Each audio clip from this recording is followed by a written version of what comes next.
it's fascinating to me how easily someone in one religion can find the fallacies and biases in another religion. I think that what's fascinating, you're razor sharp on your criticism of Islam here. Yeah, but what I find fascinating, Jeff, is that you recognize that with other religions, but you don't do it with your own.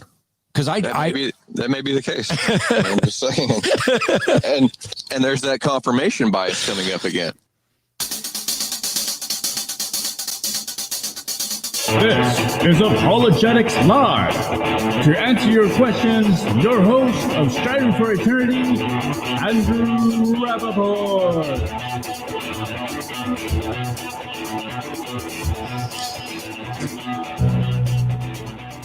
We are live, Apologetics Live, coming to you over the internet, answering your questions, challenges, or whatever else you may throw our way. We're glad to have you here. Encourage you guys to come on in, ask any questions that you have. Simple way to do that. Just go to apologeticslive.com. I am Andrew Rappaport. I'm your host for Apologetics Live. I don't know. We're not sure if Matt's coming in tonight. Matt Slick from carm.org. He hopefully will be in a bit, but he's had a rather rough day today. Actually, just as I say that, he's just sent me a text and said, stuck on the phone. So Matt's on the phone. I think I just got a word. I got a word. And it says, Matt's stuck on the phone. For any of you who are in the charismatic movement, you know what it means when someone says they have a word. All right. So with that, until Matt comes in, I'm going to deal with, an interesting topic, I think, and we'll see what you guys think. But I'm going to try to see if I can get that. So I should let you guys know that we do this every Thursday night. We try to answer any questions that you have, any challenges. My recommendation is to come in early. I think last week before, we had someone that had some questions, but he waited till like the end to join in and only had a couple minutes left. If you get in earlier, you actually get more time to ask questions or give challenges. So my encouragement to you is to join us. And that would easy enough to do, to join and asking questions. Just go to apologeticslive.com and you would be able to join us there. So what I want to do is go over some things, and then what I'd like to do until some folks come in is I would like to go over an issue called Black liberation theology, which is essential to understand when people talk about social justice and talk about critical race theory, things like that. And so you have to understand the background for some of this stuff. It's not easy for everyone to understand. So that is my plan to cover that. If you have questions on social justice, Black liberation theology, critical race theory, I'm going to be addressing some of that, but it is an open Q&A. So any questions that you may have, whatever they may be, maybe I can answer them, maybe I can't. But whatever it is, I will try to answer them, and that's what we're going to do here. So I do want to give you guys an announcement.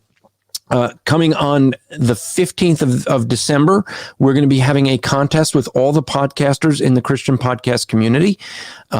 Let's see if I could bring up, it would have been good if I had this up already, but I didn't plan on that. So let me share my screen and I'll show you if I can figure out which screen I'm going to share. There we go. So let's share this screen. You can see my screen. This is, if you go to the website to get to this is bit.ly.com. That's bit.ly.com/CPC. CPC stands for Christian Podcast Community. CPC contest. And if you go there, bit.ly.com/CPC contest, if you go there, you will receive this page. You'll get to this page. And it says that this starts in 9 days from today. And you go, well, what are you showing us this for? Well, the contest hasn't started running, but we are doing a theology evangelism giveaway. We're going to have a ton of basically a ton of different things for you to give away. And if you want to give them away, if you want to receive them, there's going to be a whole bunch in 9 days, a whole bunch of things you could do to enter. But I want to show you the list. Here's a picture of them, but here is the full list. I just want to show you what we're giving away. You can see the picture there with some of the materials. There's actually, you see here, How to Answer the Fool. That's a movie, a film there. And behind it is a whole bunch of other DVDs, CDs, films, and things like that. You have some flash drives from Living Waters and Justin Peters. You have a bunch of books here from MacArthur, Greg Kokel, Justin Peters, some heretic named Andrew Rappaport. But there's a whole bunch of books here. We have over $750 worth of books. Actually, what we just added in today is a book from Alan Nelson, Before the Throne. His latest book is now included in this. So we've been adding to this, and we'll probably continue adding to this. And so there's a long list here. So we got 27 books currently being given away. 5 DVDs, and those DVDs, actually there's more, because one of them is a conference series that has several DVDs in there. There's a bunch of CDs, 16 CDs, and again, there's a conference series in there, so there's more than that. And then 3 flash drives. So this is all the stuff that we're giving away. And again, you can get to it by going to bit.ly/CPC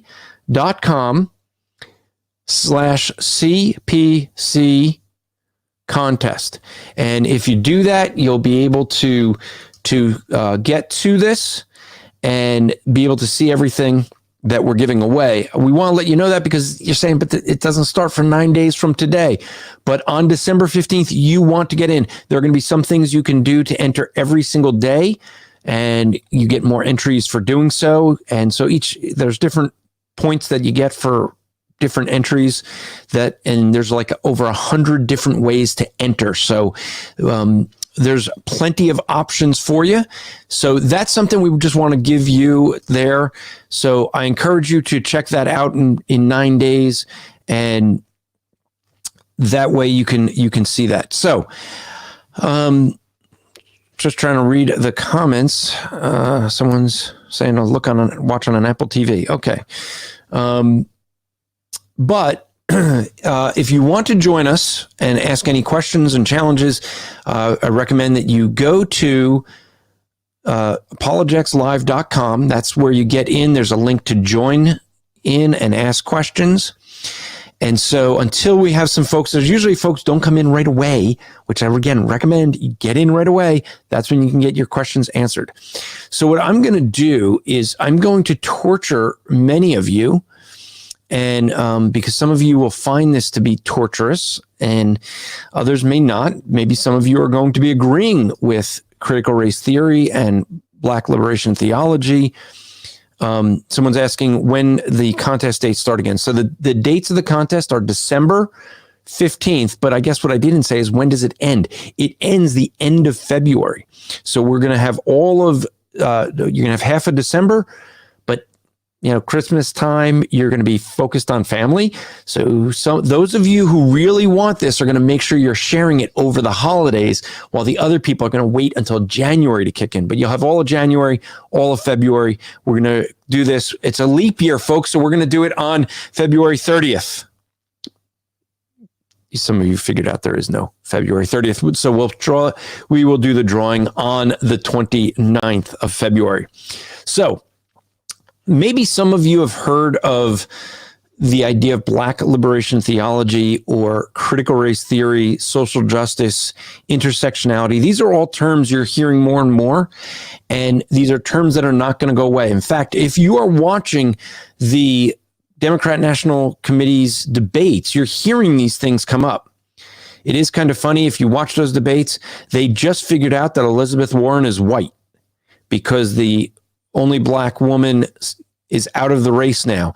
And they're saying that the Democrats are, they're basically attacking their own now. They're basically going after the Democrats and saying that they're not black enough because I think all the African Americans have now dropped out. Maybe the only one that may still be in that's African American is, unfortunately, the senator of my state. Yeah. So we have, I don't know if Cory Booker's still in the race or not, but so that may be the only one. I don't know. But the argument that they're even going after is they're saying that there's not enough African Americans who are running, that somehow that is showing that the Democrat Party may be racist. And this is a thinking maybe you've heard around where somehow there has to be enough African Americans or enough, if you listen to GLAAD had I forget what it stands for, but it's like gay, lesbian, I forget, but it's like some action committee to promote homosexuality. And so what you end up seeing is that they are saying there's not enough homosexuals in the movie industry, and therefore they should do something about that.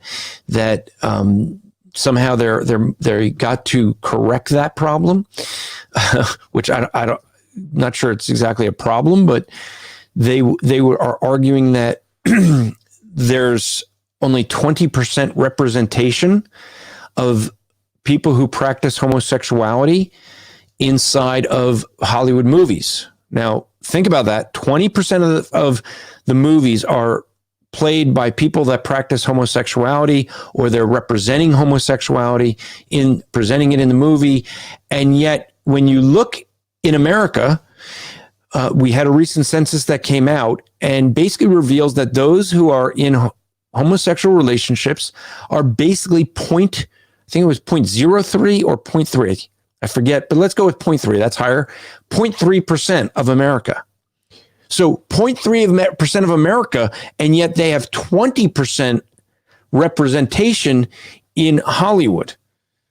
And they argue that you'll hear this argument that somehow if you don't have enough females or African Americans or homosexuals or whichever the victimized group that they're arguing for, if you don't have enough of them being represented, somehow you're racist, you're sexist, you're whatever. And this is where critical thinking or critical race theory comes in, where you start to see this, you see this playing out. And so we end up seeing a lot of what's called Black liberation theology. It comes from a man, James Cohen. And what I want to do is give you some of what he writes so that you can see where this comes from and see a little bit about why this isn't going to go away and there's no end to it. There's no end game. So I'm going to read some quotes here today from James Cohen's book, Black Theology, Black Power. And so what he's arguing for is he's arguing for basically for this black power that he says that we need to have. And some of the things that you see, he's going to talk about things, maybe you've heard people talk about white supremacy.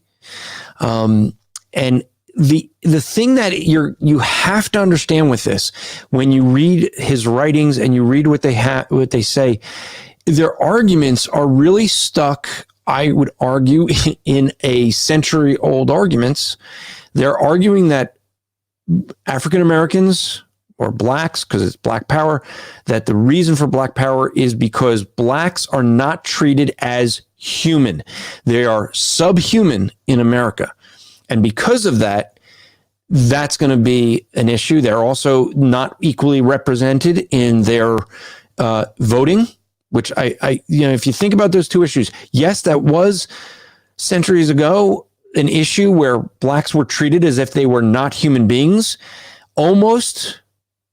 Exactly, shall we say, like children in the womb today. where children in the womb are told they're not really human.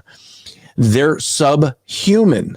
By the way, African Americans, at least in America, are aborted at the largest number of any group. So if African Americans really were believing that, then what we should see is we should see them being against abortion in killing off so many of their own. So there's a whole bunch of quotes here that we could get into, and I'm trying to not take the really long ones because that could take too long to read. So some things you end up seeing here is, here's a quote that you have. Black power. What does black power mean? According to James Cohen, quote, black power means black freedom, black self-determination, wherein black people no longer view themselves as without human dignity, but as men, human beings with an ability to carve out their own destiny, unquote. Now, let's break that quote down and examine. He's saying that black power is freedom, black freedom. How's he defining black freedom? As by self-determination. Well, who's determining things for these blacks right now? In fact, something to think about. If you look at this, you have many African Americans that what they end up doing is they will be conservative. And what do we hear when you have African Americans that are conservative? They're an Uncle Tom. They're an Oreo, black on the outside, white on the inside, because they're not voting the proper way. Well, then is this really about self-determination, or is this about a political agenda? Because what you end up seeing here is that they're arguing for, and someone in the chat is even saying, and look at how they treat, how they attack Black American Candace Owen. And that's a great example. So Matt's in here saying that he texted me, when I take a breath, he'll come in. Well, I sent Matt the URL. He's got to check his texts. All right. So what you end up seeing is, how do they treat Candace Owen? And anyone that wants to join, just go to apologeticslive.com. The link is there. When we get some folks in, Andrew's in here right now, but he always lets me know when he's got questions. But, here comes Matt. There we go. And so if anyone wants to join and ask questions, we could discuss those things. So let me, and we'll see what Matt thinks about this quote. Matt, did you get a chance to hear the quote that I read or no? A little bit. Okay. Past 36 seconds, I'm going to get into here. Okay. So here's the thing you end up seeing with this black power when you hear folks talk about this. You have to ask the question of, are they being treated or viewing themselves as not having human dignity? If that's the case, where's that coming from? Where is it coming from that African Americans are not being treated with dignity? Now, the issue here that you see is this becomes a ever-moving target, because when you say that someone doesn't view themselves as having a certain amount of dignity, well, they can just change. Once they get to one level of dignity, they change it and say, well, I still don't feel like I have enough dignity because I need something else. They'll argue that this is something that can realistically never be achieved. Why? James Cohen will say, and if I can find the quote, I'll quote him, but he's going to argue that that there never in America will there be whites who will ever see African Americans or blacks as being human. And so what he argues, he'll say this about black power. Black power is, quote, black power then is a humanizing force because it is the black man's attempt to affirm his being, unquote. But who is it that's dehumanizing them? It's not the whites. It's themselves. When they're saying that they don't have this dignity that they expect. But, you know, Matt, you have shared this many times. You grew up with the last name Slick, moving around from home to home to home because your dad was in the military. And so that caused you to, let's put it this way. Did everybody always show dignity to you? everybody show what? I didn't miss the last word. Dignity. Oh, heck no. Right. I was treated so badly so much that, and I was also skinny, bucktooth, and because I moved, 26 times before I was 12 different elementary schools. I was treated so badly by so many people that I didn't stop having nightmares of being murdered till I was 35. So, yeah. So, and you're not black, right? So, no, I was white. It was, yeah. in fact, it was the white people that gave me the worst trouble. See, now, and this becomes the thing is that the main problem with this whole thinking is how do you get around the fact that who gets to define what dignity is? So when you have people arguing like this, Matt, what becomes the main problem with this way that they define dignity? Well, it's subjective. And, the thing is, if you can define dignity, like I was listening to what you were saying with this guy, I would sit down with him and say, well, what definition do you have? When would the criteria be met? Why is the definition the right one? These are serious questions. And plus, there are a lot of black people who don't think whites are human. Some of the BHI people, they don't think that whites are human. Some people think that whites are devils. I mean, it happens all over the place. Nobody's exempt from being prejudiced. And when people start using the prejudice to start saying, well, I'm of a victim status and therefore I need to get treated better or I need extra privileges. Because I think the thing here is the people are not looking for equal rights. They're looking for extra rights. Right. Well, I was treated badly left and right, upside down, backwards, forwards for years and years and years. That was just me being friends with you. Yeah. Yeah. And so, it just took me a long time to just realize no one's going to help me. I got to help myself. I got to, I wish people would stop whining. The white trash, the black trash, the brown trash, the yellow trash, whatever you want to say, just stop whining. Do what you got to do to help yourself. Who else is going to help you? You want handouts? Because this idea of, this in this case with this black guy, well, what does he want? He wants the culture to change to help them. So he's saying, wait a minute, I want dignity. So that he's saying, so that we can have everybody else change everything so that we're elevated. But that's not dignity. That's just a helping hand. Doesn't help your self-dignity in that. I didn't like to have to do that when I had to have, when I was in seminary and I had to have food stamps kind of stuff to survive, trying to provide for my family. I didn't like that, but you got to do what you got to do. But anyway, I'm rambling. That kind of stuff really just annoys me. I would stop whining. But see, where I see this is really being dangerous is you're starting to see some of this creep into the church.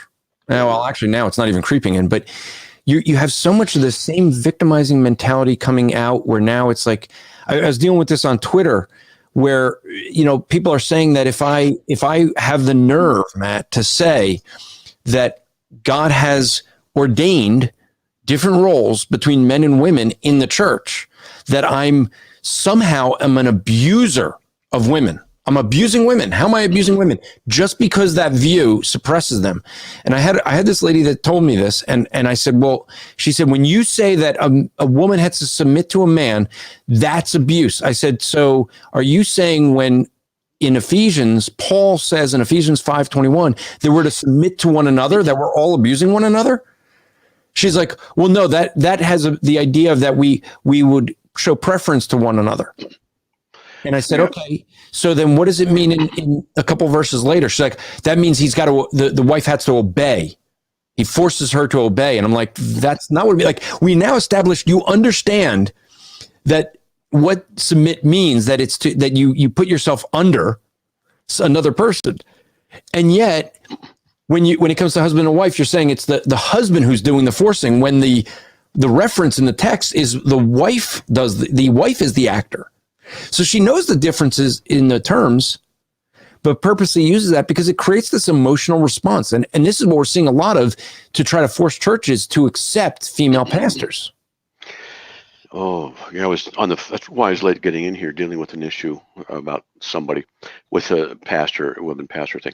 But yeah, it's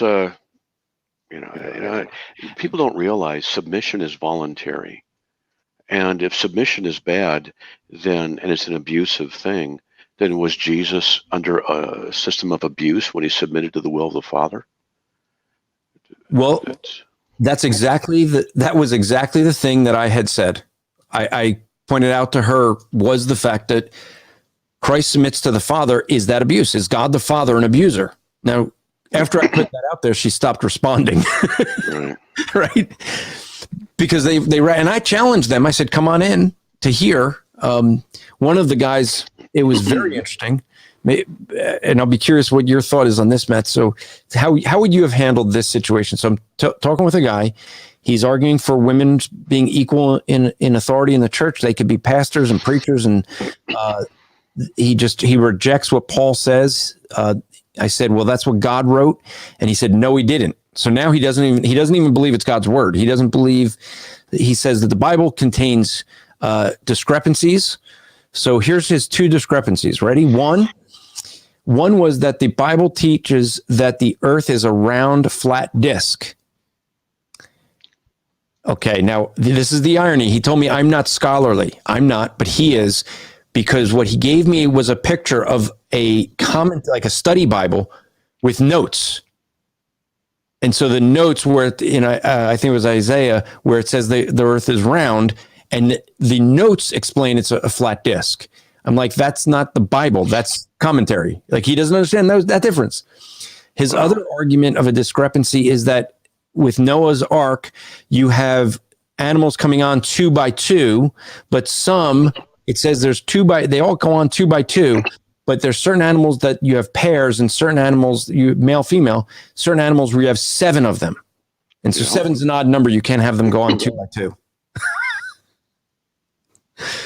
So how would you handle those two discrepancies that he claims are discrepancies? It's easy. Take your right hand, put it in front of your face.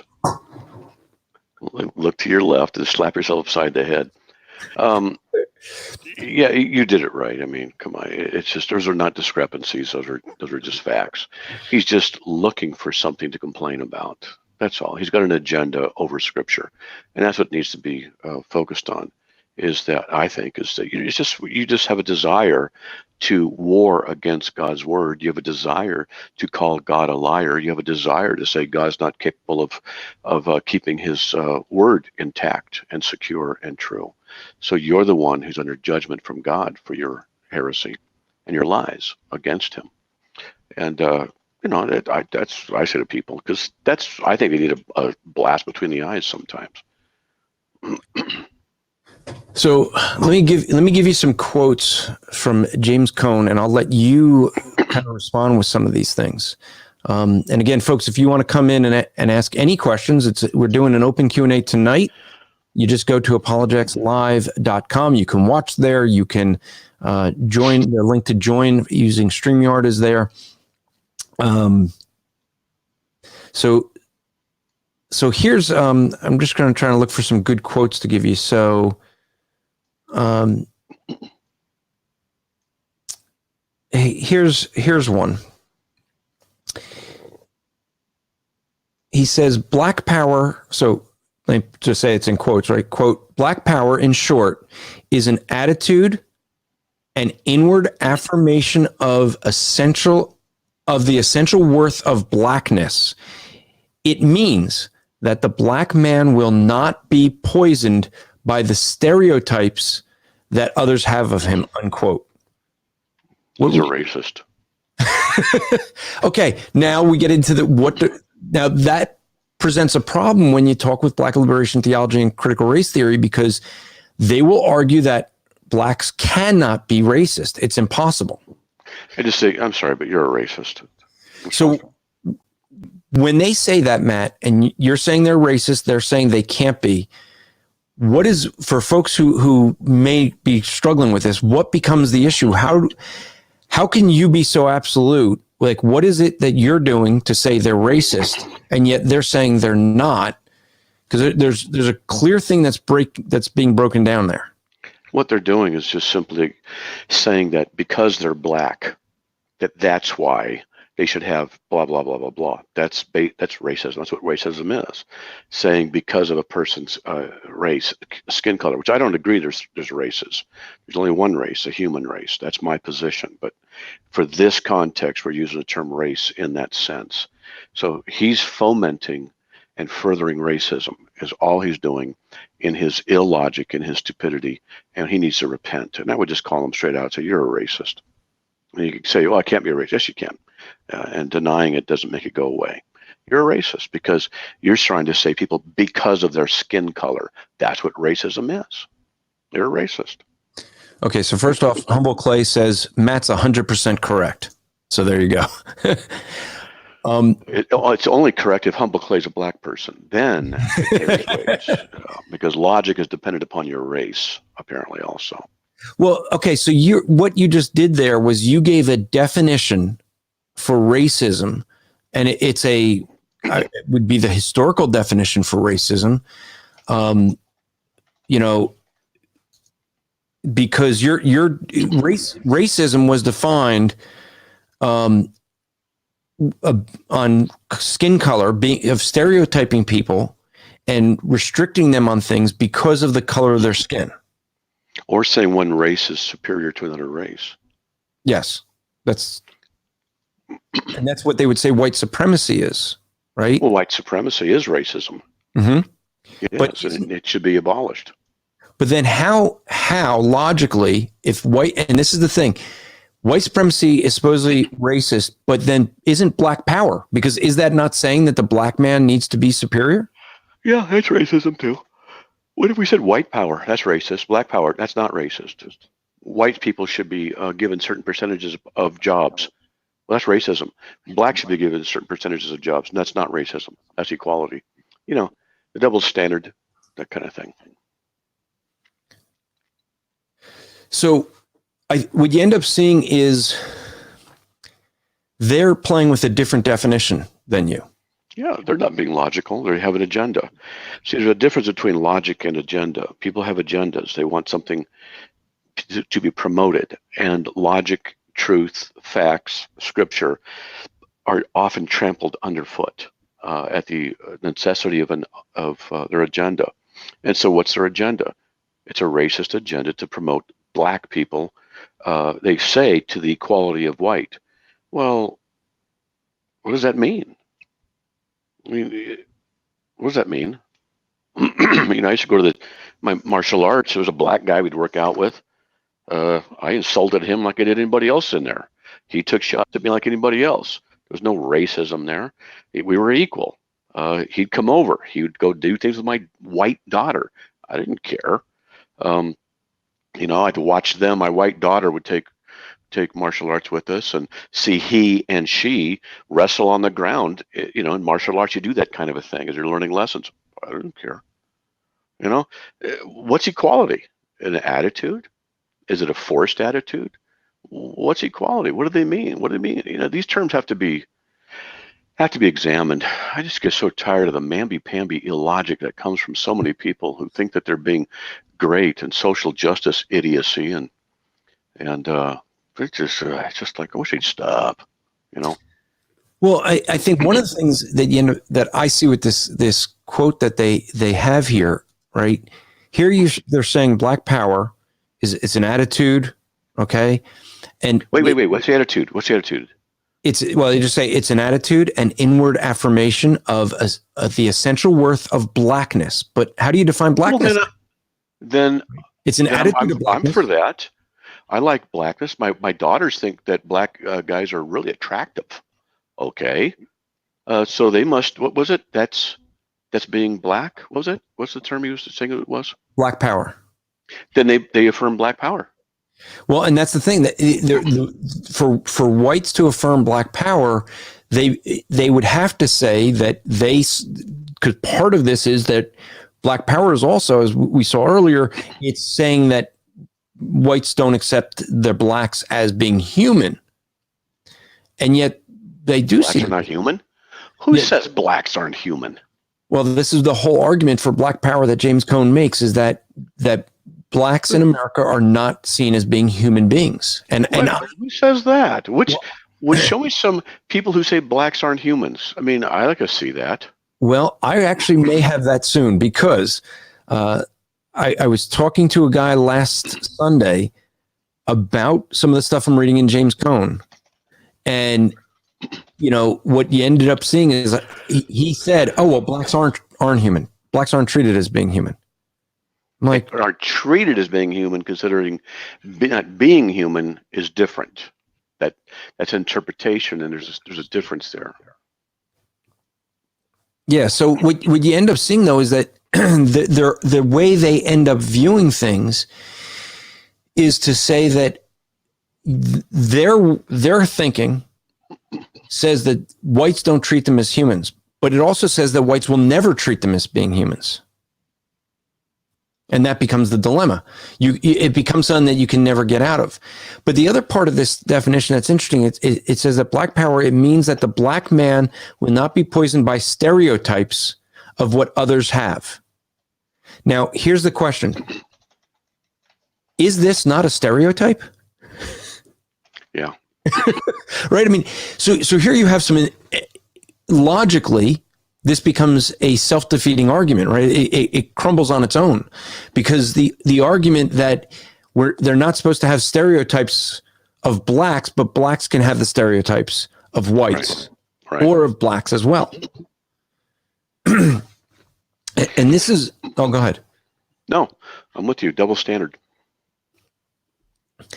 So far we've seen that this thinking, Matt, you've shown that it requires to a subjective standard, not an objective one. Therefore, it can mean anything to anyone. We see that it ends up breaking logical things, because they're arguing for not having stereotypes as they stereotype. So that becomes an illogical argument. So if they have a subjective standard, this is something that never ends. You'd never come to a point where you can conclude this, because if they're saying racism has nothing to do with skin color anymore, now it's starting to do with how you think politically, how much money you make. It reminds me of the novel 1984. Mm-hmm. There's a phrase. Newspeak. Newspeak, thank you. I wanted to say think speak, but it's newspeak. Yeah, what they would do in 1984, everybody should read that novel. Everybody should. Seriously, it's not because it's cool. No, you should read it. It's brilliantly done. But yeah, newspeak. Yeah, they would just make it. 2 + 2 = 5. They would work until you believed it by propaganda, illogical. Yeah. They'd have the propaganda machine, and the main character works in the right. field where he has to come up with replace the news. So they would change a word. So let's put it in the way we're using this now. You have the word racism, which used to mean that you stereotype people and treat them different because of some, either color of skin, facial, whatever. And that's what racism is. But now racism is an economic thing. And so what newspeak would be is where everybody just changes the definition, and now everyone just starts accepting it. And, people, Matt, I got to tell you, when I read 1984, I was like, this is ridiculous. Okay. Back then, TVs that would be able to, because they had these devices of a TV that actually had cameras and microphones in it to listen in on people. Oh, wait, that's not too far-fetched anymore. Yeah, smart TVs. And part of the thing is, I said, there's no way you can convince people to just change the meanings of words that quickly. And it can happen. It is happening. Look at the whole issue with the genders now. I mean, this is brand new. You've never seen this in history, where all of a sudden people are saying, well, I'm born male, but I identify as female. Now, you had people that dressed as the opposite gender, but they're actually saying they biologically are a different gender. They're redefining what it means to be male or female. That reminds me, because I just realized recently that I identify as a lesbian who is actually part black, part Asian, and a little Hispanic mixture, and I'm stuck in a white man's body. So now what do I do? Because that's why I like women now. Well, see, but here's the problem, Matt. Being a white male, you can't make that claim. You see, if you're white, you can't claim that you identify to be black. We what was it, the head of the NCAAP, right? She was actually white, and she had her hair permed into an afro, and she identifies as black, and they were like, you can't do it. That's making less of blackness. So, that's called stupidification. Yeah, I mean, Angela here says, I'm so sick of all this nonsense. I've been thinking about going off the grid, LOL. But it's That'd crazy. Nice. I want to go off the grid. That'd be nice. Have a nice. I've been watching off the grid shows that he's got. I'm like, I want to go off the grid in Hawaii someplace. Oh man. No, that's not going off the grid, Matt. That's trying to relax and enjoy the beach. I could be off the grid, solar powered. I need an internet connection.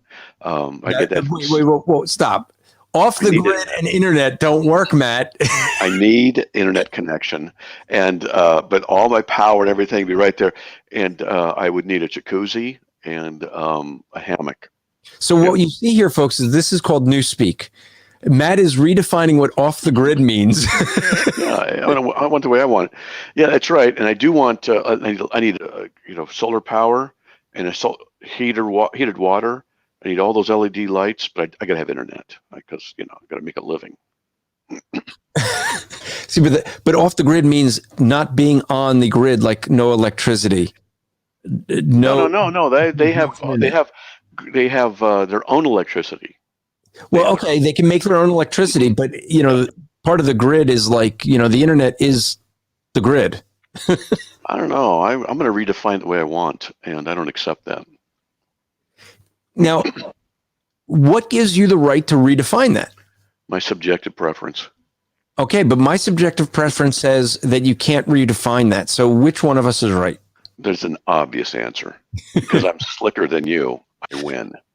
Oh, no. We know that's not true. Yeah, I'm slick. Do we need to play the clip that proves that? What are you talking about? My last name's Slick. I'm slick. That's what it is. Well, all right. Let's see if others think. This is from the council. When you were on the council. Was Andrew the one that helped you get the podcast back up? Yeah, he did get the podcast. He didn't help me. He did it. Yeah. So don't you think you owe him a dinner for that? Oh, no, he didn't. Got him. So when we look at which one of us is slick. No. That just means I owe you dinner. That doesn't mean that I'm not slicker than you. Well, you haven't outslicked me yet on that one. Yeah, well, at times, we're not done yet. But all right, but I mean, I hope that folks are seeing what is going on when you and I start trying to argue from a subjective view. There is no right anymore. Well, you can't say there is no right if we're offering subjectivism, because that would mean that there's no right. It should be absolute, not subjective. So you can't say Correct. that. But when what they are doing is saying that you're a racist, in this case, I'll give you the other case, because I know you hold to the fact that women are, shouldn't be pastors, and people would say, that makes you an abuser. So someone says you're an abuser. Are you an abuser? No, I'm biblical. Yeah, and I don't think what I need to do is have an award, a diaper, bronze diaper. They'll call it the Diaperinian Award. Just send it to people, and for a little extra money, you can get them filled with something.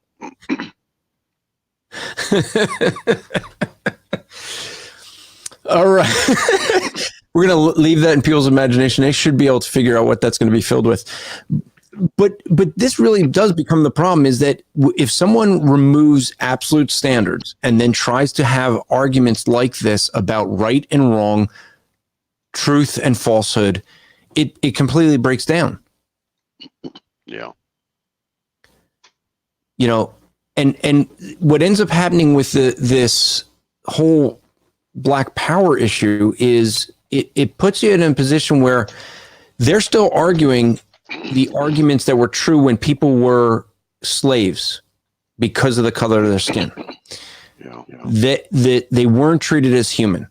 However, again, as I said earlier in the show, we have that teaching today. If people say that, if there are people, and there are, the blacks who are pushing for Black Power and saying that the blacks have to be given extra rights or treated better or being given extra privilege because of the fact that they're not treated as being human beings, the question is, how do you define that? How does that be? How do you get to say that someone else isn't treating you like a human being? Because what we see today is blacks and whites in America are not treating one as if one is enslaved to the other or one doesn't have equal rights as the other. Now, they're going to argue that though the laws allow for that, well, the laws also allow for one group of people to be told that they are not humans in America today. And it's called children in the womb. Yeah. Children are told they are not human and they could be killed and murdered. And so what you end up seeing with abortion is you end up seeing that people will argue the very thing they're arguing against here. If those who argue for Black Power were also anti-abortionists, they would at least be consistent. But they're arguing as they have equal rights and equal dignity under the law, yet they also promote abortion because more African Americans are being aborted than whites. Okay, percentage-wise, when we look at the percentage of America. And so you end up looking at this and you see those percentages. There's way more African Americans that are being aborted than there are as far as the total abortions than there are the percentage of whites versus blacks in America. So it's larger there. They're supporting the abortion, and yet abortion says human beings are not human beings. Yeah. Yeah, that's bad. Good point. Someone in the text wrote, what if you do if you're, say, a mulatto or a quatrin? You know, what do you do then? You're a mixed race. Well, that would be my kids, right? I mean, my kids would. Oh, that's right. I forgot. That's right. Your kids are mixed race. Because I'm from a Russian Romanian background. My wife is from Hong Kong, so she'd be from a Chinese background. My kids are a mix. What are they? You know, and here's sure are better looking than you. That's for sure. That I agree. Here was an interesting thing, Matt. When my kids were applying for college, we tried to get scholarships as minorities. Right? Asians are should be a minority because there are not as many, right? Isn't that's the definition of a minority? Minority is fewer than the majority, right? You know, there's less of them. I literally was told that my kids wouldn't apply because they're not a minority. And I said, what makes them not a minority? They're Asian. And the response I got back is they have an education. What? And I went, but education doesn't define whether someone's a minority. That's a numerical thing. And so what you end up seeing is you have them redefining what it means to be a minority to being about education levels and finances. Yeah, it's what's it called? You call it newspeak. That's what it is. Yeah. Humble Clay says, I believe it's in New York that more black babies are aborted than born. And I believe, I think he's correct there. Yeah. And so someone is saying, Ethan Tanner says, should I watch Prescribed Truth or this? Oh, well, if Prescribed Truth is if he is live right now, that explains why he didn't join me. I sent him a text and said to get in here because he should be here. Prescribed Truth is the podcast from Jamal Bandy. Oh, should we do this, Matt? Do you feel like being really triggered? I don't know. I'm tired tonight, so it's one of those nights for me. But I could tell. This would be fun to do. For folks who don't know prescribed truth, this is. I'm going to pull up a video. Where is it? So, prescribed truth has I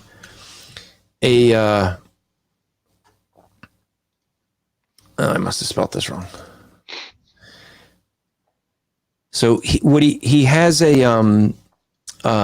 YouTube channel called Prescribed Truth, and he's got if I could spell this right, he's got a series. All right, I'm just going to look for Woke Brother. I'm typing it wrong.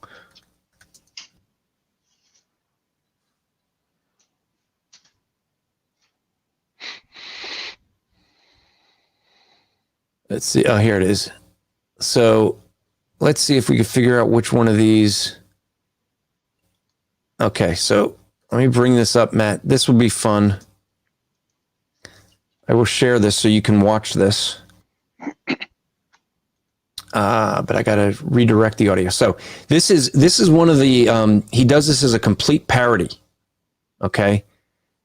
And this is Jamal Bandy from the Prescribed Truth. And he's got a whole series called Woke Brother and, or Brother. He corrected me on that. It's Woke Brother, not Brother. So he addresses, I think in this one, I'll see if I grab the right one, but he addresses in here different articles, news articles that are real articles that are out there. And he is doing a complete parody on what it means to be a woke person. Okay. And he's gotten a lot of criticism because some people didn't realize it was a parody. So some people were saying he was extremely racist, and others that are woke were saying that he's not that he's not representing them right. So you let me know if you want to stop at any point and interact with what he's saying, or if you just want to sit, watch, and laugh and enjoy. Well, can you hold real fast? Yeah. Because Anik just told me that there's a package I got to get from outside. Otherwise, someone's going to steal it. You know, porch All right, pirates. right, So I'll walk downstairs with my portable. Matt will still be able to listen. So so while he's gone, let me read a couple more quotes that I wanted to get to. So here's some other quotes from James Cohen and that we end up seeing. So he says, "It is necessary to describe a prior mood of the black man in a white society when he first awakens to his place in America and feels sharply the absolute contradiction between what it is and what ought to be, or recognizes the inconsistency between his view of himself as a man and America's description of him as a thing. His immediate reaction is a feeling of absurdity," unquote. Now, what you end up seeing there is he's arguing for slavery, but slavery ended a long time ago in America. He's describing America as having a view that a black man is just a thing. And this is one of the things you see. Their arguments are still based in slavery or when there was not equal rights to vote, because they say they don't have equal representation. But the equal representation argument came from not having an ability to vote. So you end up seeing that they are still using arguments from generations ago and not dealing with current day America. James Cohen ended up saying this: "There's no place in America where a black man can go for escape," unquote. Well, if there's nowhere that he can go in America, then realistically, if you take black power literally and see what they're saying, if there's no place in America for a black man to escape the whiteness, then the only thing that they should do is leave. I mean, that's it. That's the only option. But they're not leaving. They want to change America. But yet they say that it can never change. There's nowhere to escape. But yet they're going to try to change that. You see, so this becomes a thing. This is what shows you that this is not about a theology. Remember, the name of this book is Black Theology and Black Power. And so it's teaching a theology. And this is very anti-study of God. This is very much study of man, study of a political theory. But let's, Matt, you're going to get a kick out of this. All right. It's 4 minutes long.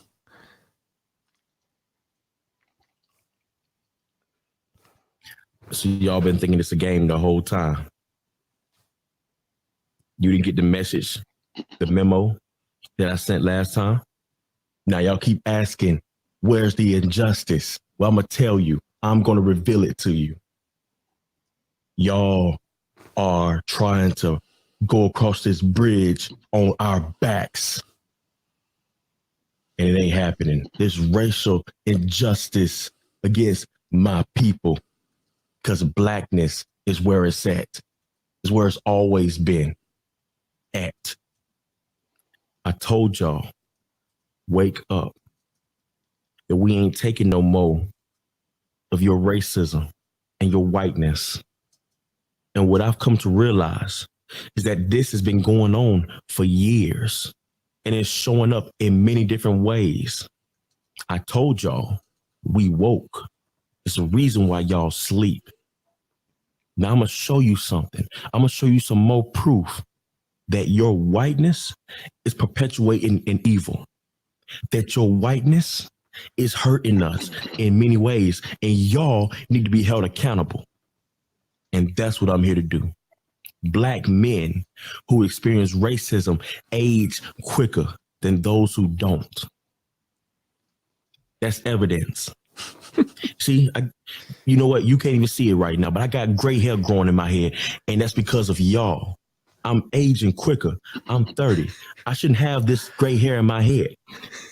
But we aging quicker. And I know other black men who got gray hair at younger ages than that. It's because of the racism.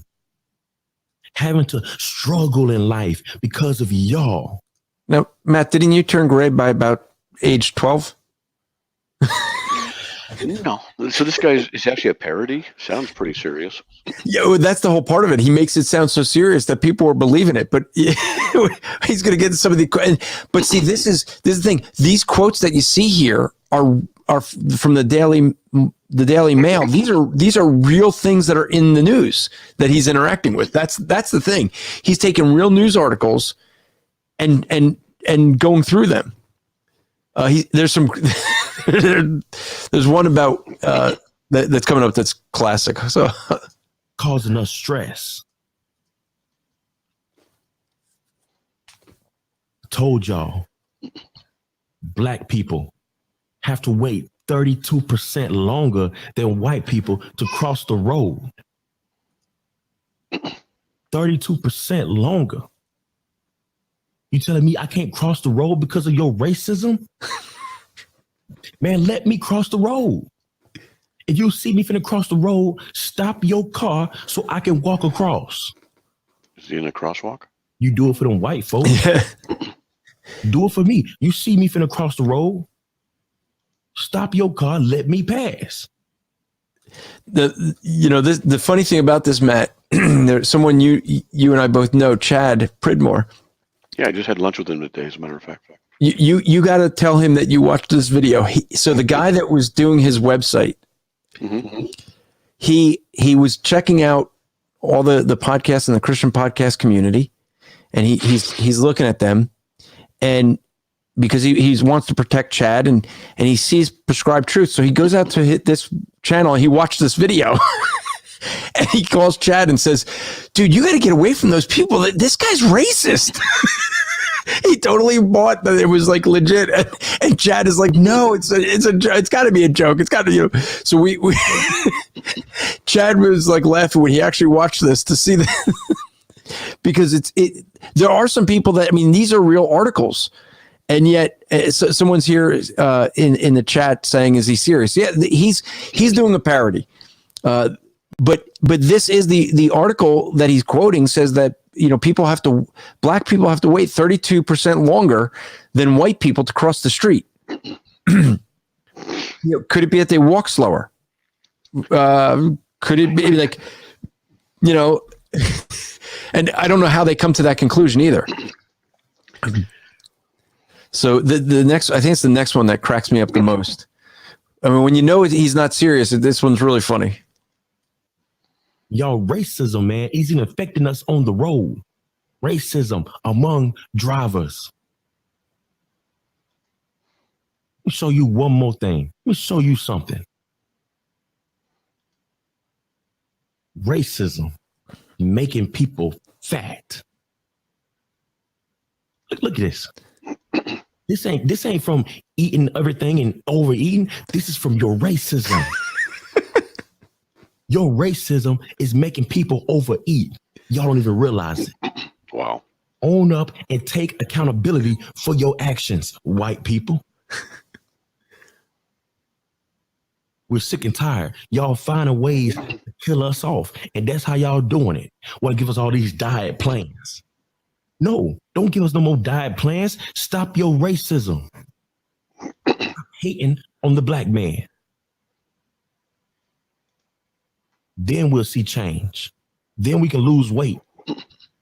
I'm tired of walking anyway. I'm tired of walking on these paths and walking for an hour and all that crap. When all you got to do is stop. Wait a minute. Aren't sidewalks white? I didn't think about that. Sidewalks are white, so they're well, no, that should be good. That means a blacks can walk and trample underneath the whiteness of their feet, under their feet. One of the videos he's got a picture of a African American woman, and what was he saying? He was saying something with her, and then saying like the white man walks on the backs of blacks or something like that. I mean, he's got a whole series of these, but all right, so I'll stop that. But I mean, what you end up seeing there's people that actually couldn't figure out that he was complete parody there. There were actually African Americans who were saying, "Hey, look, you shouldn't be saying that like that way because the whites won't be accepting of it." But they actually believe it. I just love when he grabs his cheek and says, "I'm not fat because I'm stuffing my face. I'm fat because you're white privilege." That's what it is. That's right. But I mean, this is what you end up seeing with this whole idea and the whole movement is there's no way, and you're seeing this with those people that are trying to give in on the whole LGBTQ movement. When you see people kind of cave, and let's talk about the Mormon Church in Utah. So recently, Utah has given some policy where they're basically saying that different groups are not allowed to discriminate against LGBT. But for now, they have a clause that says that the church is excluded from that, right? And so that got passed. And what was the very first thing they said? It's a good start. Right? There was recently, I don't know if you saw this, Matt, there was a guy who thinks he's a girl and he wants to use the girls' locker room. And he fought to, be able to use the school wanted to do was set up a separate part of the locker room for him to use. And he said, "No, you're discriminating. You have to treat me like I'm a woman. I'm a girl and I should be treated that way." He wants to be in the locker room while the girls are changing. So they passed the bill in the school 5-2 so that the one guy can use the girls' locker room and be in there when everyone's changing. And now all the girls are upset, but we got to make him feel good. So we don't care about all of the girls that don't want that because they got to get changed in there. And they had one interview with a girl that broke down crying because she's like, I'm on the swim team. I have to change and shower like twice a day in that locker room. And he's going to be in there just watching me. Like, I don't feel comfortable with that, but they don't care how these girls feel. It's placating to this. And what happens? Soon as they pass it, they interview this kid and say, "How do you feel?" And he goes, "Well, this is a good start." You see, It's only the start. They argue, oh, well, we got to get this. Well, but it doesn't stop there. No, it doesn't. You know? And you have this with Chick-fil-A.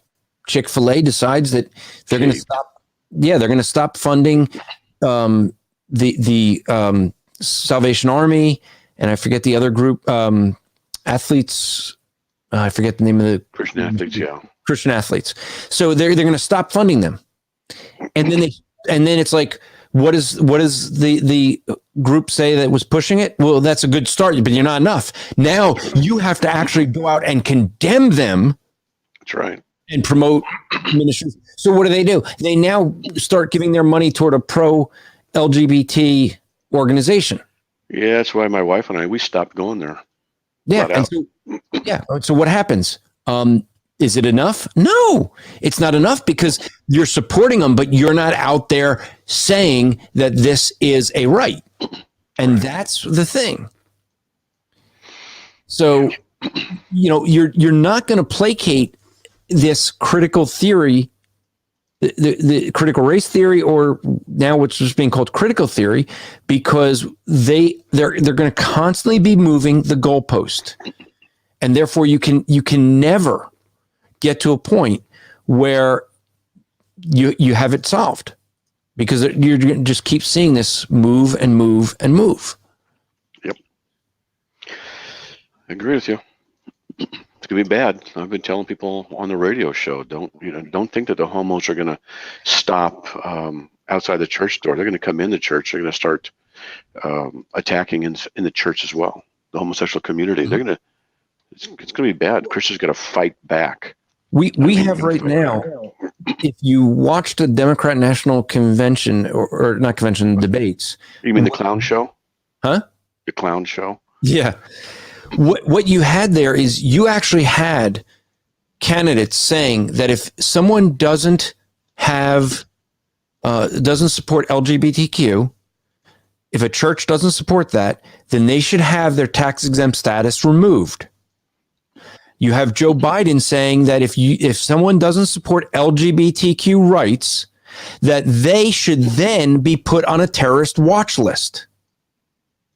Now, I don't know if folks may know this or not, but back under Barack Obama, we had a change of how people get put on the terrorist watch list. And you had organizations that used to be doing terrorism outside the country that were terrorizing America. Mostly it was dealing with things of people trying to bomb America or things like that. Now, what it means to be on the terrorist watch list under Obama was if you are against abortion, in other words, if you are a supporter of pro-life ministries, any organization that supported pro-life ministries was put on the terrorist watch list because it was a terrorist act to be against abortion. Now you have people saying it's a terrorist act to not support and celebrate LGBTQ. Yep. And this is where we're going. This is where it's going to be heading to. This is why we need to get the gospel out there, folks. We need to have the gospel permeating this land, that people start repenting of this wickedness and start getting saved. The politicians will pretend to be Christian if enough people actually are Christian.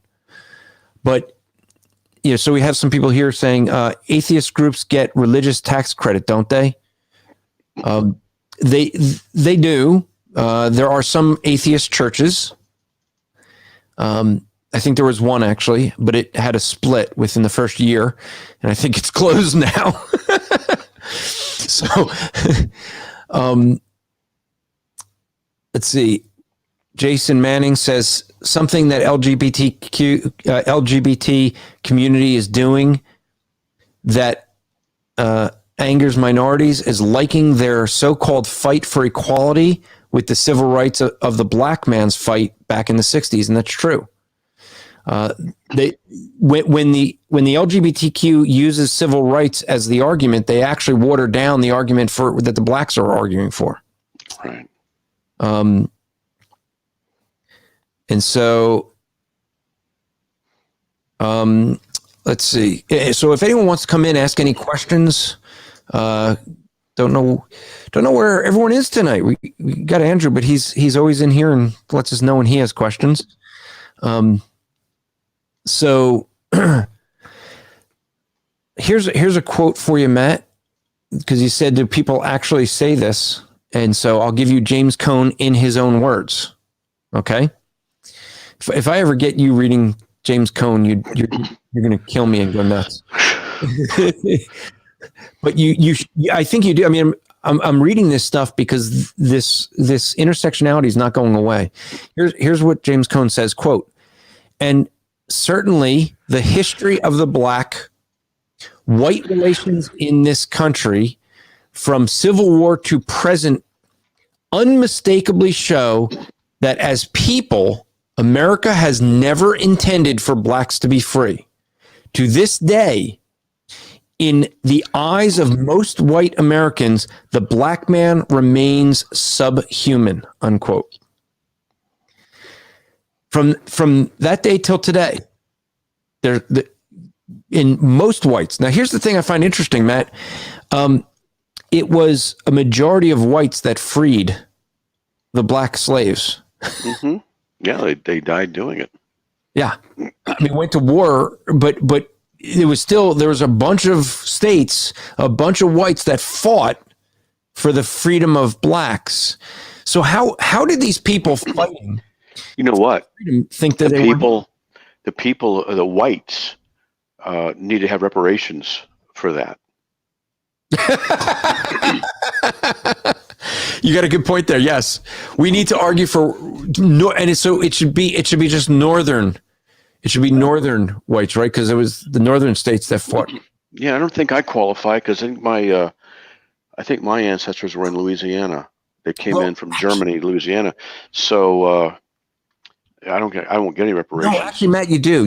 Let's think about this. Actually, my dad's side was up north in Indiana.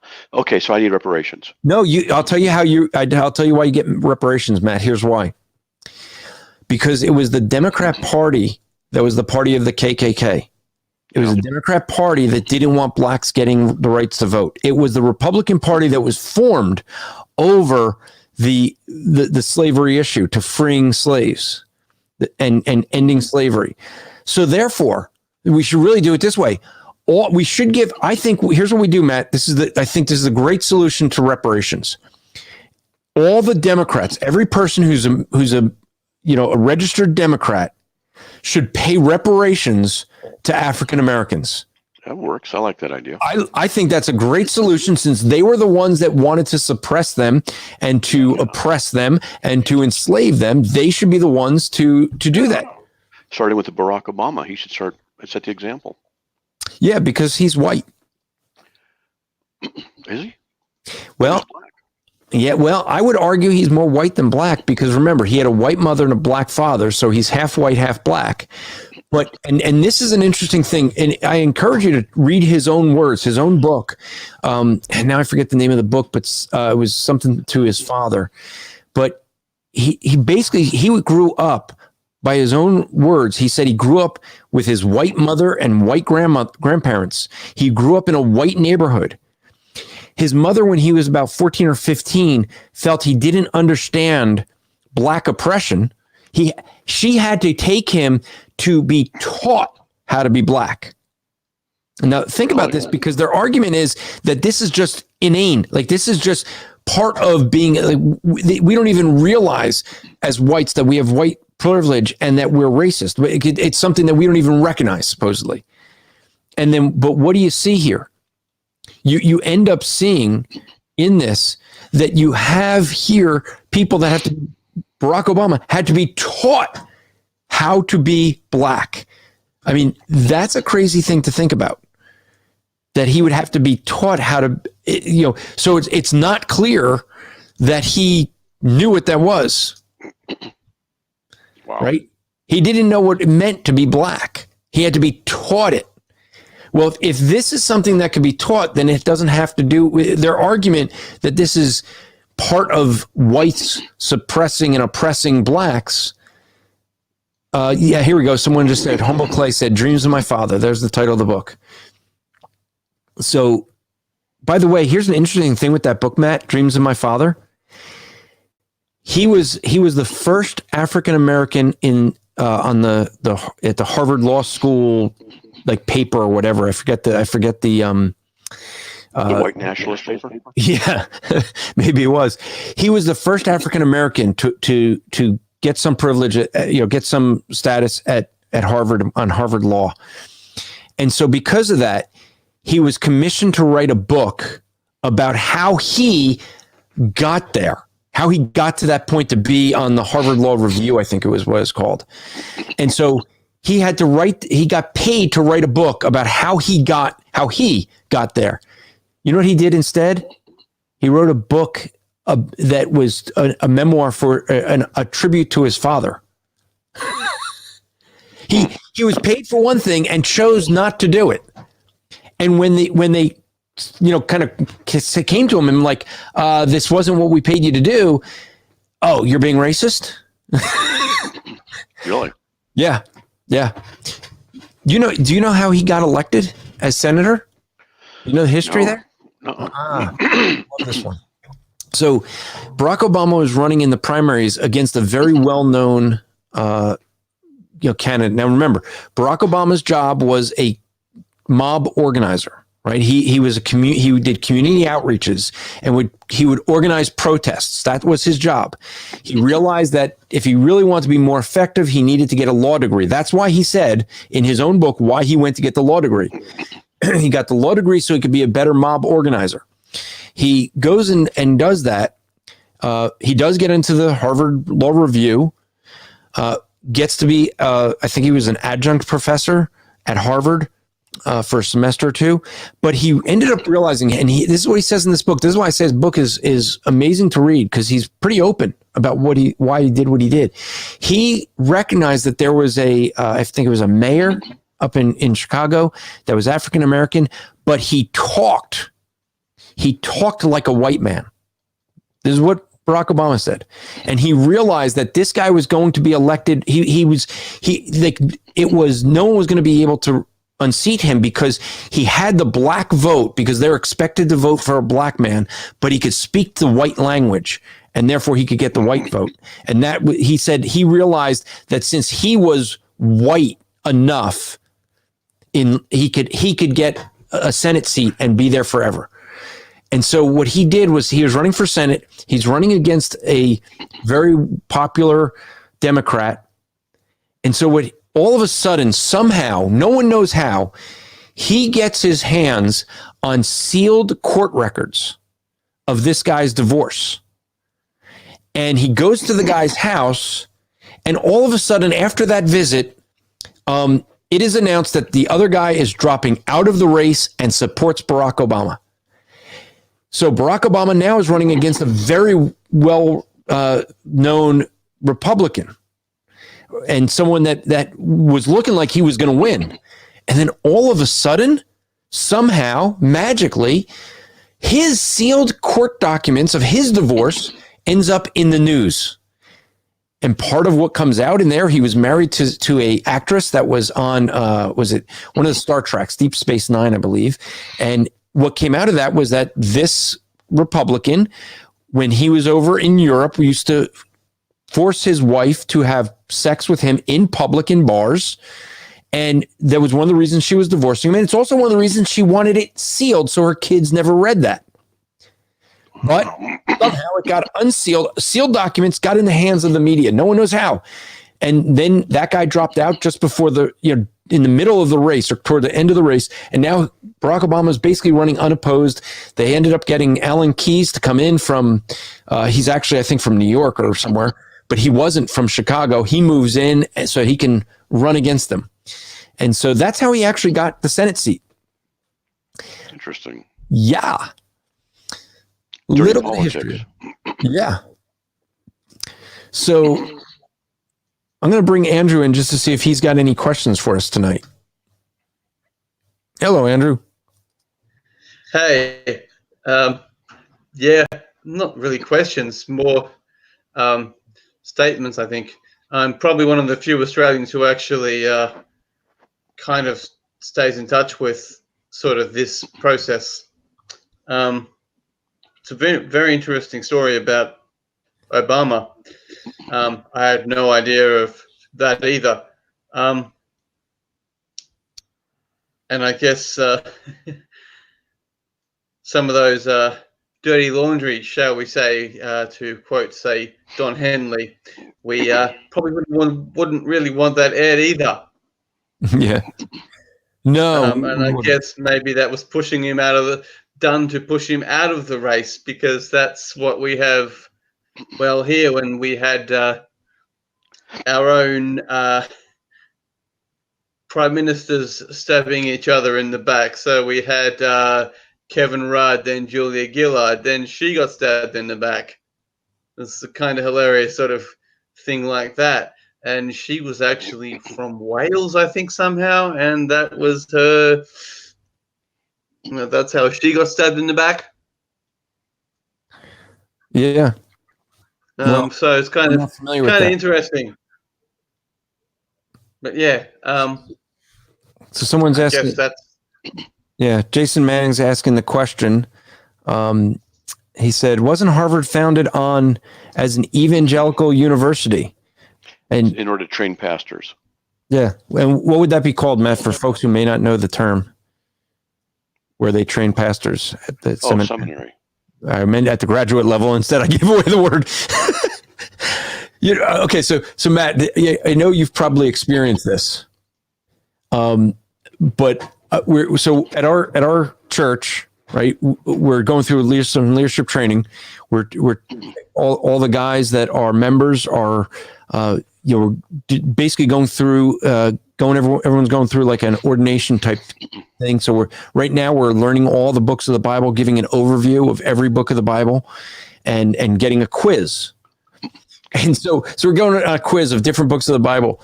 I'm done with the quiz. I'm waiting for everyone else to finish. I'm sitting with my pastor and I'm talking. And I wanted to say the question that came up was, what does the word Shema mean? Because from the Shema from Deuteronomy 6, and you have different choices. And so I start talking about that, and I was telling them like the Jewish view of that passage, but I couldn't remember to recite the passage.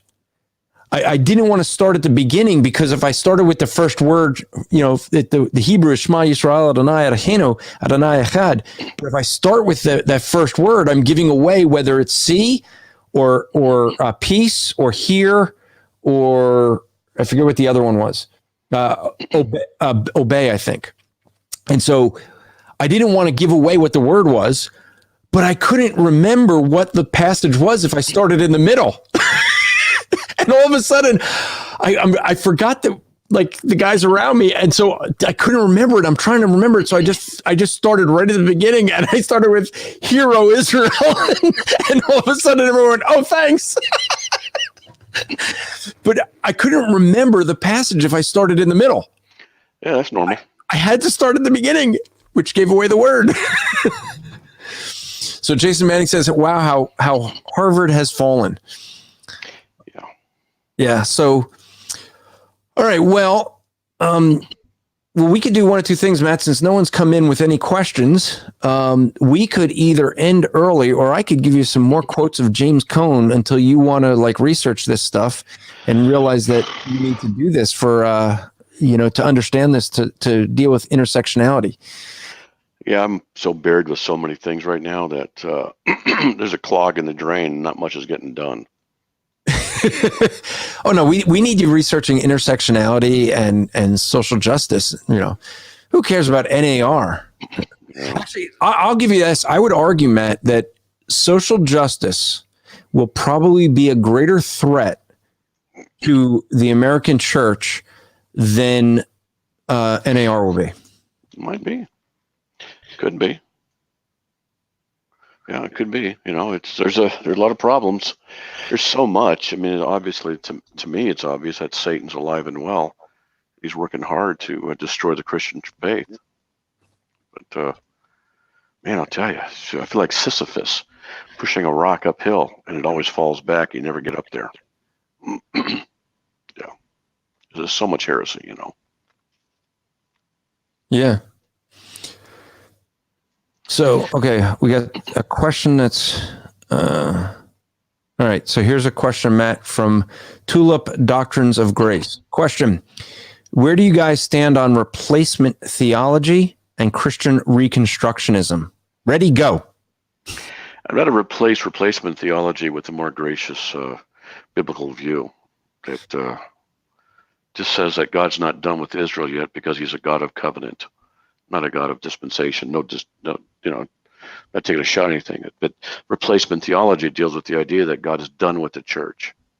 I mean, tired. Done with Israel. So really. So he's going to work differently now. And so the church is what has replaced Israel. But that's not true. God's not done with Israel yet. Not covenantally, he's not done. So I reject that. Reject replacement theology. Yeah. So, I think that a lot of people mistakenly would say that there's two views I've seen where people mistakenly define replacement theology. One is where they'll say that the covenant theology view is, and they'll argue that all people that hold to covenant theology believe that the church replaced Israel. So let me start with that one. You're a covenant theologian. Do you believe that the church replaced Israel? No. Okay. And I think that, and I'm going to argue, and I'm not a covenant theologian, I'm going to argue that people who make that claim do not understand covenant theology. So, Matt, what is the view in covenant theology between the relationship between Israel and the church? Well, we would just say that God works covenantally with all his people, Israel, and the people, the church, the elect, the invisible church. And so the relationship is that God has simply said he's not done with Israel yet. All Israel will be saved out of Romans 11:25, and it's just not done yet. So, I know that there's some dispensationalists who hold to the same view that some covenantalists do, and some covenantalists will hold to some same view that dispensationalists do in regard to the relationship of the church and Israel. My position is simply that the church has replaced Israel in some degree, but not in all. It definitely has replaced the church or Israel in the proclamation of the true Messiah, but it's not replaced the church, Israel covenantally, because God just hasn't. He's not done with them yet. Well, and in covenant theology, overall, they would hold to a view that there is one people of God with two administrations. So you'd hear people say that that Israel is the church of in the Old Testament, and the church is Israel in the New. And so they would look at this as the one group of people, but that with two administrations. And so for many covenant theologians, they wouldn't see they wouldn't see the distinction between those two groups, that one replaces the other. Now, there's some who would also argue the replacement theology, I think falsely, against dispensationalists. Yeah. Because some will say that there are groups in the dispensational camp that will say that God is done with Israel. And so where you're going to see with this hyper dispensationalism, they're actually going to say to a point where they say God's done with Israel, and you shouldn't even be reading the Old Testament. You shouldn't read the Gospels because that was to Jews. You should only be reading the works of Paul. Yeah. And like Revelation and John, So it's only the stuff written to Gentiles, because now we're of the Gentiles. So now that the church has completely replaced Israel and God's done with them. Again, now I'm going to argue from the dispensational perspective and say that's not the dispensational view. That's a false and hyper view. That's radically wrong. I'll let Matt as the covenant theologian now. No, I'm just going to agree with you. You're right. And that's not the proper position. You're absolutely correct. Okay. Do you want to explain Christian Reconstructionism? I don't really know what that is too much. I've never really had to dealt with it too much, so I'll not go too far into it. Okay, let's see. And so you're telling me we're not going to find it on Carm? I bet I we don't know. will. I don't know. It might be there. There's probably an article on Carm. And actually, here we go. Oh, this is brilliant. On Carm, Christian Reconstructionism Theonomy. Who wrote it? Oh, that's great. Let's see. This was written by. Hold on. We're going to do one better. Let's just share the screen because that'd be way better to figure before we reveal who wrote it and see. There we go. So if you're looking on the screen, here it is. It is. Let's get rid of that. And it is Christian Reconstructionism Theonomy. Christian Reconstructionism, also known as Theonomy, rule of God's law, dominion theology. So we have some. Who wrote it? Let's scroll down and see who wrote it. The big reveal. Oh, look at that! It is written by one Mr. Matt Slick. I've written stuff over the years, and I forget I even write things. I have a list of questions I have to answer, and what I have to do before I answer any of them, I have to go make sure I haven't already answered it, because I can't remember it all. I'm trying to see if we could figure out if there's a date on here that we could find out when you put this on the screen. Maybe years ago. Oh. So, Matt, would you like me to read to you what you wrote? Go ahead. That's how you read it anyway. I'll just go down to the teaching here. So, Christian Reconstructionism, also known as Theonomy, is a highly controversial movement within some conservative Christian circles. It maintains that the world should be brought under, reconstructed, the Lord Jesus Christ in all areas: social, moral, political, judicial, military, family, art, education, music, etc. Christian Reconstructionism advocates the restoration of the Old Testament civil and moral laws in order to reconstruct present American society into an Old Testament type Mosaic form, and that the three main areas of society, family, church, government, should all be biblically modeled, the Bible being the sole standard. The world includes severe punishments for lawbreakers. Some Christian Reconstructionists would advocate death for adulterers, abortionists, idolaters, murderers, homosexuals, rapists, etc. So that's a pretty good article written by some guy that...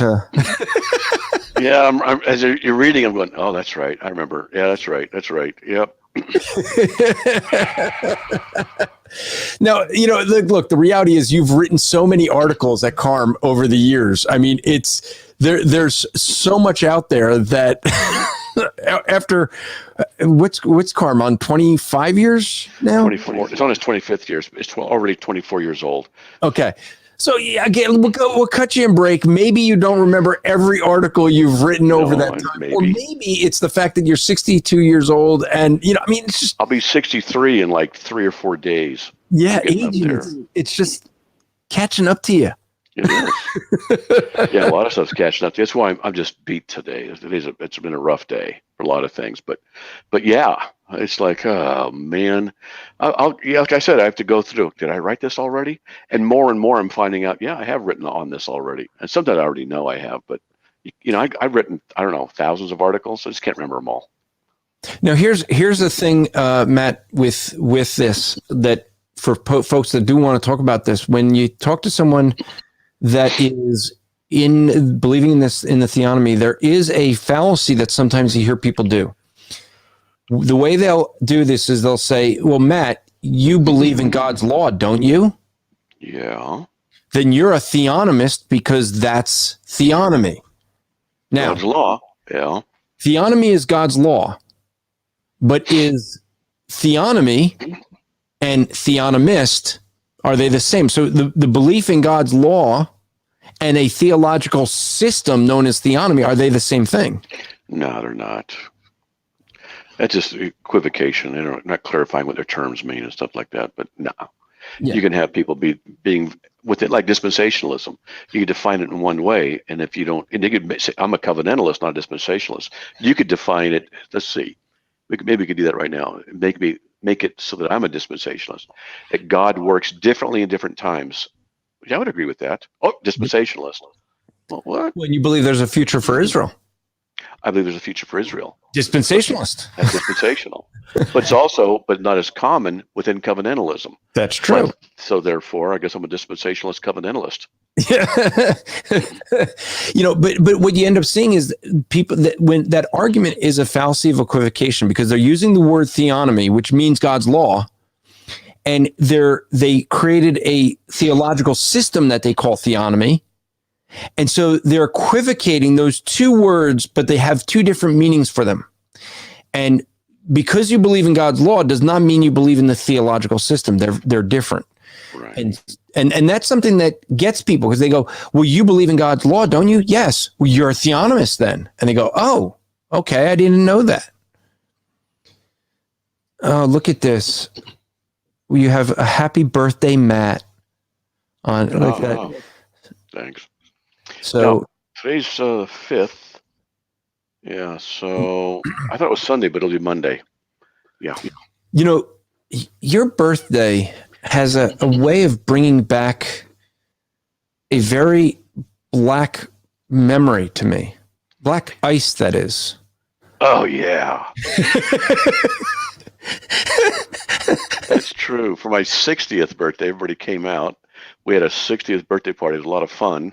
Driving home one night, and I'm going to hear your version of it. I'm not sure how you say it. Well, okay, so we went to the party, which was at Chad Pridmore's church, if I remember correctly. No, it was a different church, but it was a lot of fun. We had a lot of fun there.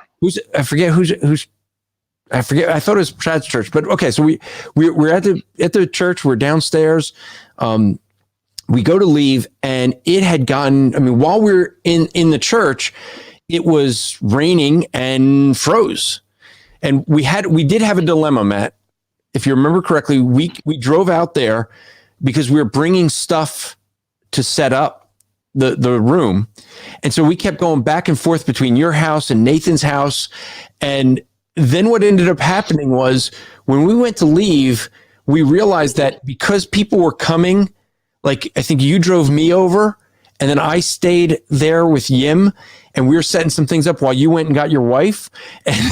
And we did these, we had several trips and people came over. But then when we went to leave, we realized you didn't have enough room in the car for all the people you actually brought over. And your car was full. I think that all the cars were kind of full. We had to split Yim and my wife and I up into two separate cars. Yeah. So you have a friend that is very well trained. Right? In driving. He's a Border Patrol agent, and it was icy or retired, I should say now.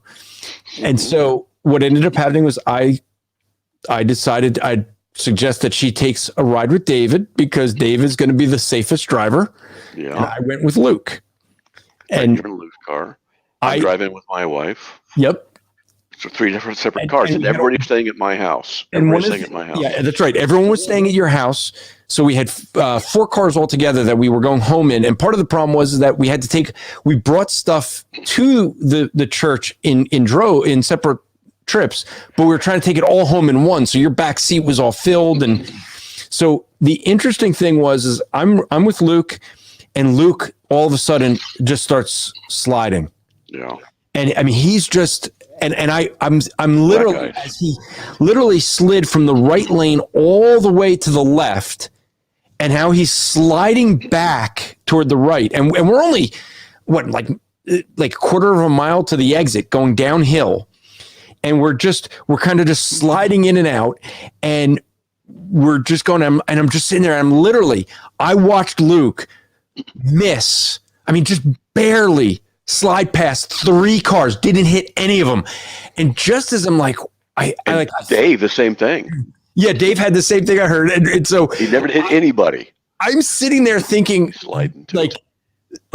as we're just like Luke was just getting control of the car again, I can see the exit ramp, and I'm like, I think we're going to make it. I'm like, this is just great. And all of a sudden, in the corner of my eye, I see a car come in from the right, and it was like slow motion, like where there's no way we're going to avoid this, and boom, hits the car. This other vehicle kept going and shoots off. Luke gets control of the car, pulls over to the side of the road. Yeah, and then that car bangs into another car. Bangs into Luke and bangs into another car. Yeah, and I didn't see that part because Luke pulled over right away. We went, we checked the damage. We both looked at each other, and I'm like, "Are you okay, man?" He's like, "Yeah, are you okay, man?" Yeah. And then Luke looks at me and goes, "I think that was Matt Slick that hit us." And I went, "What?" I said, "It couldn't be." He's like, "Okay, let's not say anything in case it was." So we get back in the car, we start driving, and we're like, I don't know, maybe 100. Well, we were just hundreds of yards now from the exit, and I see my wife standing outside with Dave outside of his car, and I'm like, "Luke, pull over!" Like Dave and my wife must have got hit. So he pulls over, and we walk over, and Dave goes, "Matt Slick hit me." And Luke goes, "I think he hit me too." Yep. So from my perspective, what story with the officer? Yeah. So what happened was we're coming up, and everybody was ahead of me, and we're coming up, and I see the brake lights everywhere. So I let up off the gas and just started coasting down, because if you hit the brakes, you're going to start spinning. And I could see cars sliding. So I knew it hit black ice. So I tapped my brakes super lightly, and the car would just fishtail a little bit, but I had control of it. And so I see this car. It was Luke's car coming. He was coming into my lane a little, and I'm coming over into his lane, hit him, and then went off into another car and hit Dave, hit all the guys who were staying with me. And so we're waiting because the police officer wants to take a report, and the problem is we're like, we really just want to go. And so finally you walked over to the police officer because we said, "Can we go?" We we're all hit by the same guy and we know who he is. It's not a big deal. We can handle it. And he goes, "No, you can't stay." And we were, because there were, I think there were like 20 cars in the accident. Yeah, there was just quite a few. Some were turned around, some were kind of crunched. It really, and the thing was, coming up over that hill, and that's when they hit the black ice. So you're already going fast, and yeah, it was just one of those things. And there was the van that lost its door. Like they must have opened the door and someone lost control and took off a door. So the officer was dealing with more of the people that were. But another accident happened while we were waiting there. Yes, that's right. Right in front of with the officer when we were talking to the officer. And so eventually you walked up to the officer and you were just like, can we get going? Because like I hit all these guys. They're staying at my house. And the officer just looked at you and said, "What?" You're like, "Yeah, I mean, they're friends of mine. I hit each one of them. But they're all staying at my house. They're visiting me for my birthday." And he was like, "Wait, you hit all the cars of guys staying in your house?" He's like, yeah, I do. I treat my friends right. Or you said something like that. Well, they were all confirming it. Let us go. Everybody was confirming it. And we go, "Yeah." He goes, "Well, okay, see ya." And that was it. Oh, all right. So we have another question here, Matt. If I got to scroll up and find where it is. All right, here you go. Ethan asks the question, Matt, can you explain Amil? Amillennialism is the position that the literal 1,000-year view is not correct, but that the term 1,000 is figurative, and that the millennial kingdom has existed since Christ was here on earth. During that time, Satan was bound, and some amillennialists hold that Satan's been let loose relatively recently in history, world wars and famines, earthquakes all over the place. And that at the return of Christ will be the consummation of the ages. And that's the position I hold, is that we're in the millennial reign of Christ now. It's a figurative 1,000, not a literal 1,000. An interesting thing with the amillennial view, so many will turn to someone like Augustine to say that, to see the teachings of amillennialism and some of the views. However, an interesting thing with Augustine is there's many dispensationalists that turn to Augustine as well, because the thing that was interesting with Augustine is he did believe in a literal 1,000 years. He just thought we were in it. And so many of the views that you see of the way that like the dispensationalists would look with a literal 1,000 years, they could look to Augustine. But as well, an amillennial can look to Augustine because like after 1,000 AD, I want to say Pope Innocence, but I can't remember if that was the Pope. That's where you saw the shift from a literal to 1,000 because, well, where was Christ? They thought he would literally come in 1,000 AD, and it went and got, passed, and kind of like all the people that thought he was coming in 2,000, right? But when that passed, they started to read Augustine and see that basically if you take it as a figurative, then you could argue all the same things that Augustine was arguing for the millennium, just see it as a figurative period of time. And so it's kind of interesting that both camps go back to Augustine, because, this is one of the things, and you have a quote that's very good for folks to remember. My church father can beat up your church father. Why do you say that? Why can both groups look at a guy like Augustine and both find their theological system rooted there? Because church fathers say all kinds of things. They contradict themselves. They contradict each other. And so, my church father can beat up your church father, which means you can find for church fathers basically to say most anything. They're not that cattywampus all over the place, but that's basically the idea. So there's a lot of good, there's good positions, argumentations, and lots of groups and lots of things. But that's what I say about the church fathers. Catholics use them a lot, but I don't. They contradict each other. So there you go. All right. Well, I don't know where everybody was tonight. No one came in with questions. So, folks, we're here to answer your questions, not just to trigger Matt with, Black liberation theology. Yeah, I'm too tired tonight. It's just, a lot going on. But sorry, I'm just kind of a lump on a log tonight. Yeah, that's all right. I'm trying to see if I can find one last quote. Let's see.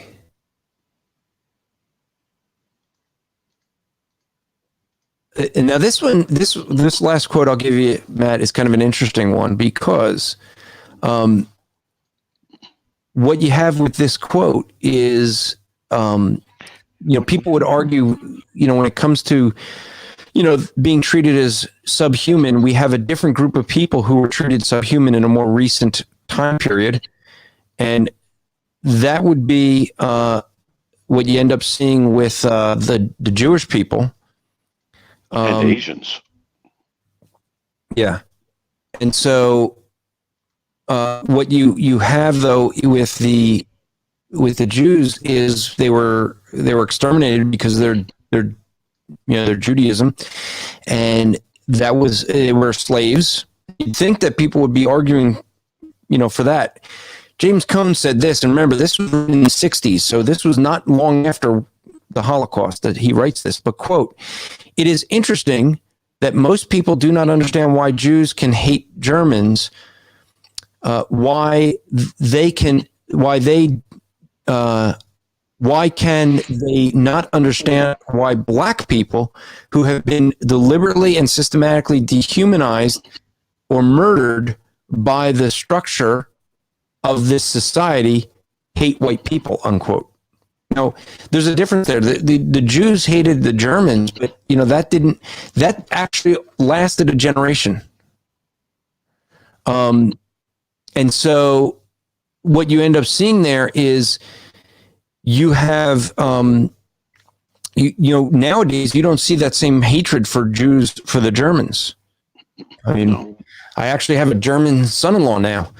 And actually, not only do I have a German son-in-law, but Matt, my daughter, do you know what her initials are? Her initials now that she got married are SS. When I realized that, does he speak German? Traumatic. I don't think he does, but I should ask him.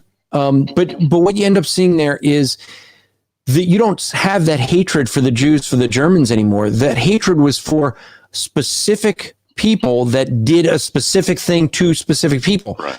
Once those people passed on, there wasn't the hatred. That hatred wasn't passed on from generation to generation to generation. So you don't see that hatred today. And I mean, my parents lived during that time. Okay. Too. And so, we're one generation removed and the hatred's already gone. So that would be the argument I'd have with this. He's saying, well, look, people understand that the Jews would have hatred for the Germans. And he's speaking of the Jews who lived through that at that time. But you see now, one generation after, what James Cohen doesn't realize is that hatred isn't there. And so, but he's still appealing to a hatred that there's no justification for, because he's saying the hatred is for a system, a structure of society that dehumanizes. Well, no, that was the case, but that case doesn't continue. Yeah, it's done away with. Yeah.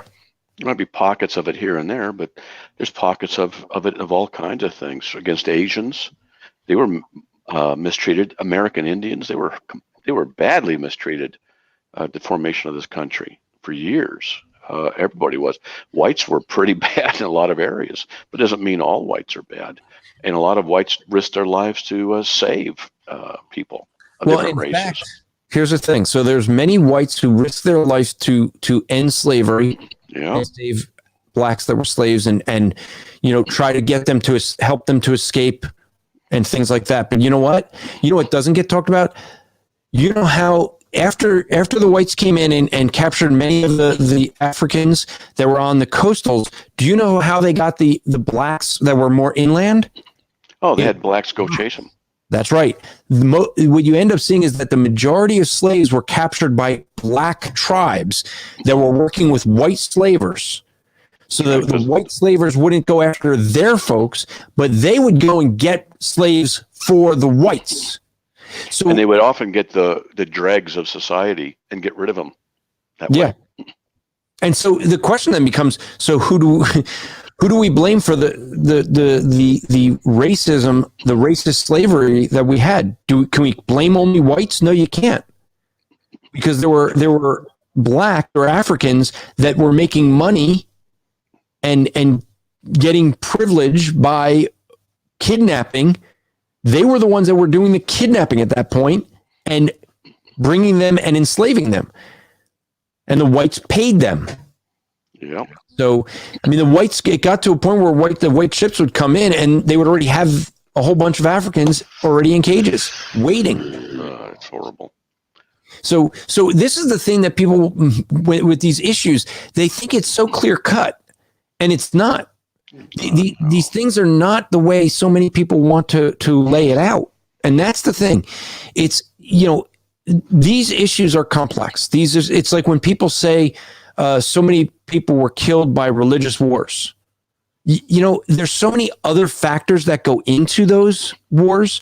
You can't just say, oh, it's because of this, because there's other factors in it. You have, political things going on. You have different, depending on the wars, you have different tribal things that may have nothing to do with the religion, but they use that. I mean, there's so much there. So it's not as clear cut as people like to say. That's right. So with that, I guess we'll close out. I think that we're going to be coming into the holiday season, and I know that I'm going to be having to take a break because I'll be doing a little bit of travel toward the end of the year, and so I think next week may be the last of the episodes that we will be addressing or having an Apologetics Live. I hope that some of you guys would come in and ask some questions. Makes it more lively for a live show when people ask questions. So not just in the chat, but actually asking the questions. So next time, folks, come on in, join. Just go to apologeticslive.com and join us. Again, I'll remind you guys, if you go to, I should remind you guys first off about our Israel trip. If you want to join us for Israel, we're going to be going to Israel March 2021, and we're going to be having. I mean, Matt, have you been to Israel? I don't even know. Yeah, yep, it was great. Okay, so if folks go to 2021israeltrip.com, you will be able to from there get all the information to join us for the Israel trip. Another thing to let you guys know is, again, the theological and evangelism giveaway we're doing. Go to bit.ly/CPC contest. That's bit.ly, BITLY.com, CPC, that stands for Christian Podcast Community. So CPC contest, bit.ly.com/CPC contest. And you will be able to get the details about that contest that we're running. And I hope you guys go there and share stuff as often, so that you will enter. There's over 750 dollars worth of resources being given away. I think we're actually over $800 worth of resources now. So I encourage you guys to check that out. So until next week, remember to strive to make today an eternal day for the glory of God. We'll see you next time.